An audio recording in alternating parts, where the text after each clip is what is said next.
Okay, the Swiss Vetterli rifles. This one here has an M78 on it, so this is there's several nomenclatures. This is not the last version. There's one marked 81 will be later, you know, more later than this. But this is a pretty good example, and this is the one I used. And I am using a 10.4 by 42 millimeter cartridge in this. Now there's been a lot of interest. I'm trying to get my Italian Vetterli reload for that. I have an earlier version of this gun which has a different chamber which must use the 38 millimeter long cartridge and a healed bullet because of the way the chamber's cut. Now when they mark these guns, they mark them on the receiver like this 78. I believe that's so you know that this chamber is cut differently. What they did is they made the throat longer or something. They were changing the ammo and getting more modern. Instead of a healed bullet, I can put in this chamber a cartridge that is internally lubed. Here, I'll show you. The bullet has internal lube grooves, and crimped. And the chamber's cut wider in the throat and neck area, so this cartridge will fit in there. Now, the way it was, the old way, was a healed bullet. And what that is, like a 22, the bullet diameter is the same as the neck diameter of the case. So when the case expands, it has some room. You got to have at least 10 thousandths in there. If you try to put this in an older chamber, you will find it'll like press in. There's no room for it to expand. So you can try to use this type of bullet, but I've only worked with this one. I do have an older gun. I'm going to try to make the ammo to fit in there. Now, a few people have asked me about this ammunition, and I made them an offer. I said it'd be so much, and I'll mail it to you. But in about 35 minutes, I am going to be out of any live ammunition. I still have some bullets, and I may make some cases. I'm in the process of making these cases for the Italian Vetterli. And I'm probably going to see what I have made for the Swiss, and then try to make even shorter ones for the other Swiss gun. So that's what I've been working on this week, along with the other things. So now let's give this a pop here. And we're going to shoot this at 200 yards, and I'll explain that later. Okay, now this rifle loads with a very simple loading gauge. It's just basically a spring behind the plunger. It pushes that bullet up into this position here. There is a load gate that comes up, very similar to an early Winchester, like on a 73 or something. Actually, they said that the Swiss had to pay Winchester a royalty for using their load mechanism. The sights on these are set at about 200 yards, so that's why I'm going to shoot at 200 yards. It's been a few years. When I developed the load, I was at 50 yards. I got the chronograph readings where I liked them, and I got the grouping down. And as usual, you'll see shooting at 200 yards, you twitch, and that moves the bullet 5-6 inches. So I haven't shot this gun in quite a few years, and I'm going to expend this ammo, and so I can get to where I do my inventory and start, you know, casting bullets, making ammo, all that other fun crap.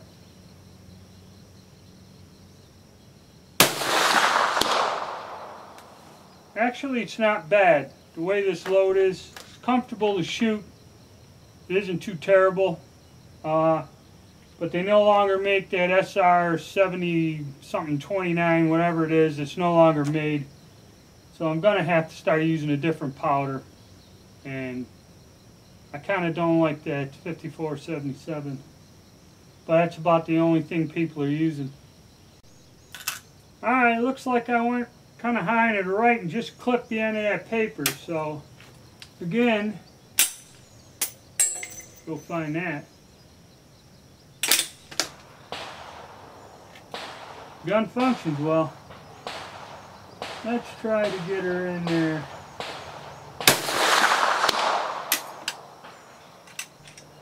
I'm gonna go chasing these.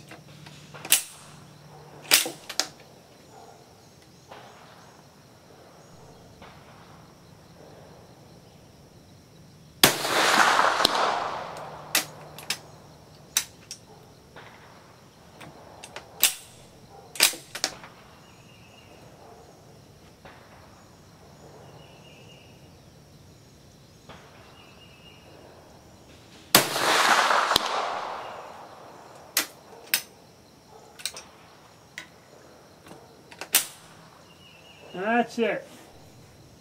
Alright, let's check it through the scope. Okay, I was shooting a little high, kind of all over. Got to try to settle down and get my zen on. I got an idea. Probably, because I don't know how close this ammunition is and the bullet weight and the velocity to the service ammo. It's just a matter of dropping my sight picture down a little and then zeroing. Once I figure out where the bullets are going, I can get it. Now another thing, I had one of these cases split, and these were first time after I cut down the 8mm Lebel. I had 2 or 3 split like fire forming during the fire forming stage, and that's because I didn't anneal them. But this one here split right on the shoulder.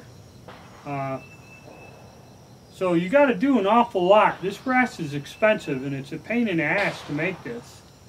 And you got to do a lot to it, and it's not holding up. I'm having a high attrition rate. So that's why, you know, my price on this is going to be high. And no guarantees, you know. It's difficult. I don't know if Bertram makes this crap. I think they do, but it's like $80 a box or something for 20.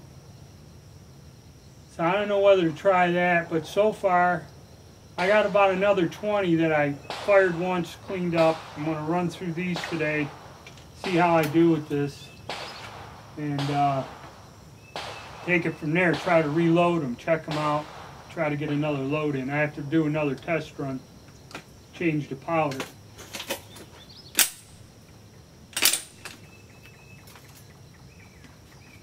I like this finger thing for your trigger fingers.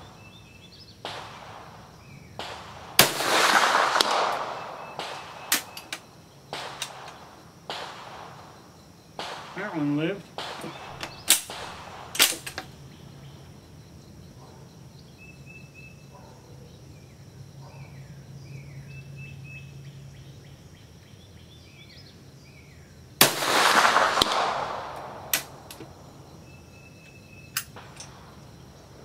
Hey, another one lived.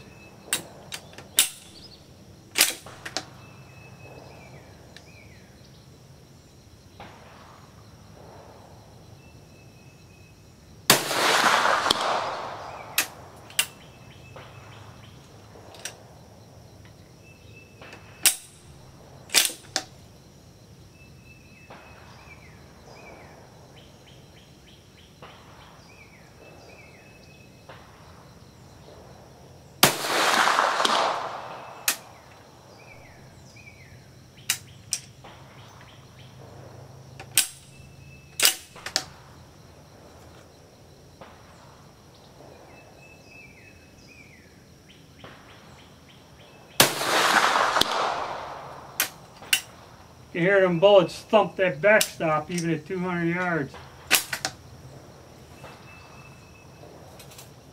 Okay. Okay, those are on center. They all hit the top of the paper. So then again, it's just a matter of where you keep the sights. Now I don't know whether I'm going to go down there, walk all the way down there and tape up the targets.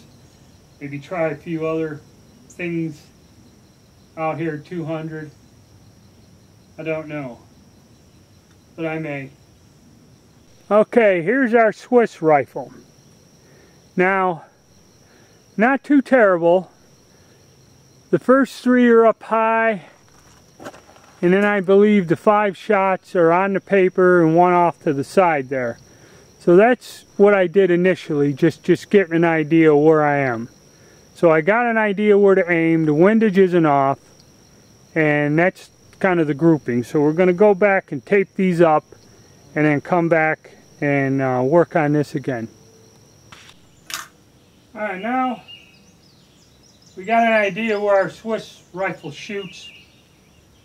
Going to try to get some more down in there and zero it in on a bullseye.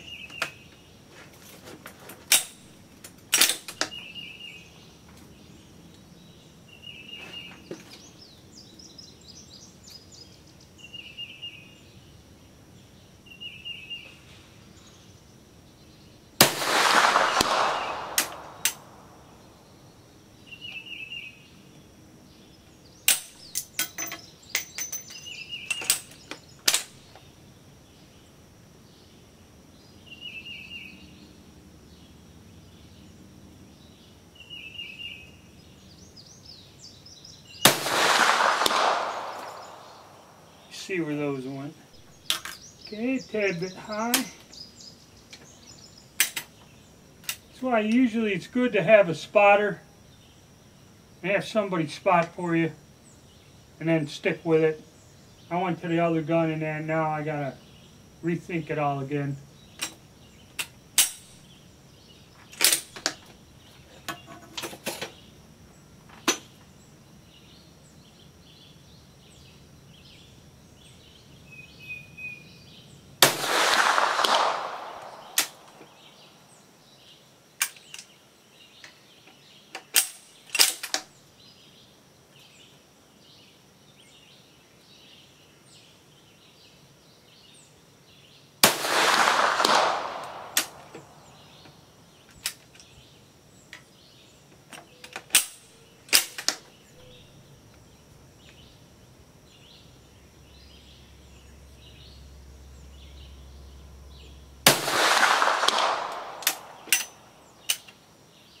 Okay, take a breather. Okay, you got those on the paper. So, again, gotta remember the sight picture.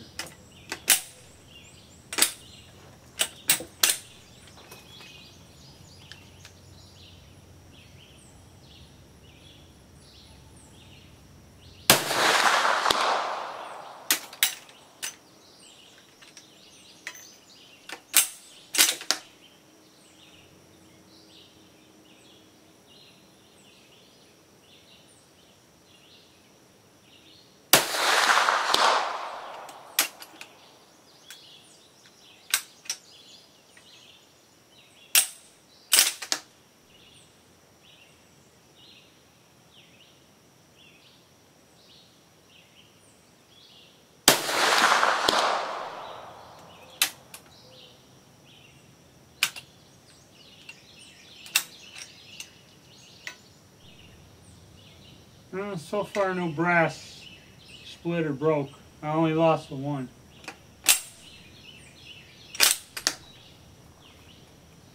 Maybe I should have kneeled these again.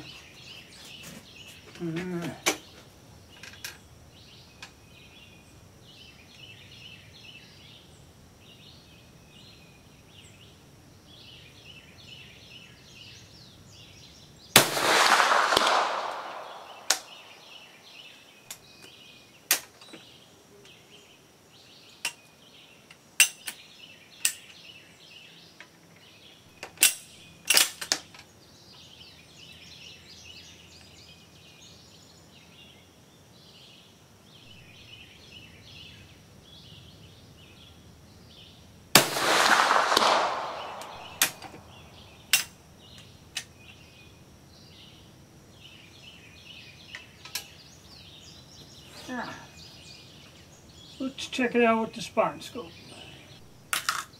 Okay, last 5 rounds. And it kind of, every time I stop, check on the spotting scope, I ain't quite sure where. So what I'm doing is dropping the front sight down in the notch and holding it under that paper 6 o'clock position a little, and you shift one way or the other. That's just the way these sights are. You got to know what you're doing, or just have the ability to remember. Again, that's the only thing, but still we're hitting.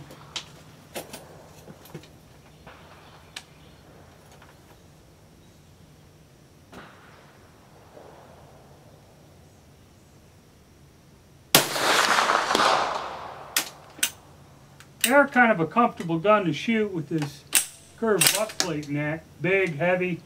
And I like this rest for my finger here, my other finger. It gives me a chance to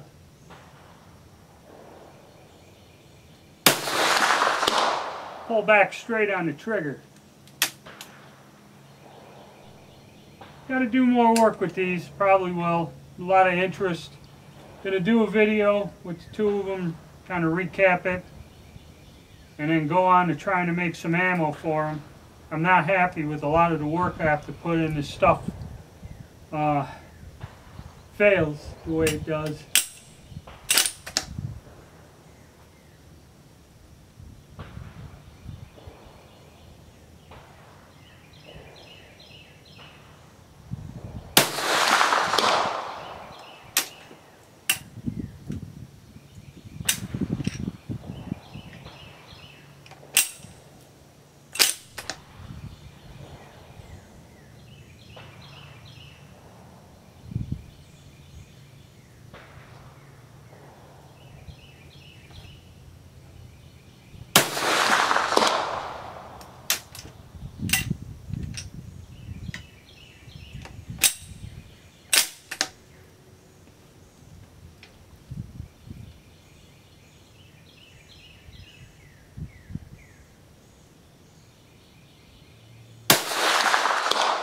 Well, I am officially out of 41 Swiss ammo.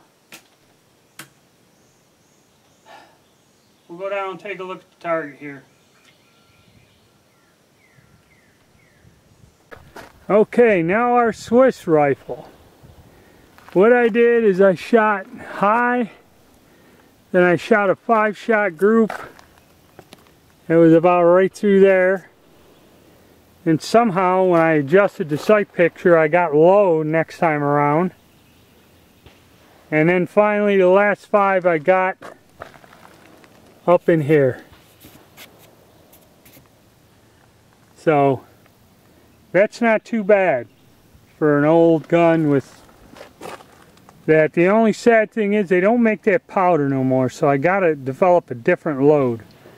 But that's at 200 yards with that gun. That's pretty good. Them guns are accurate. You just have to get a sight picture. You know, it's not dead on. Okay, I'm aiming, kind of putting a bead down low and then aiming at the 6 o'clock position. But if you got somebody spotting for you and you got enough ammo, you can get on there and really shoot very well.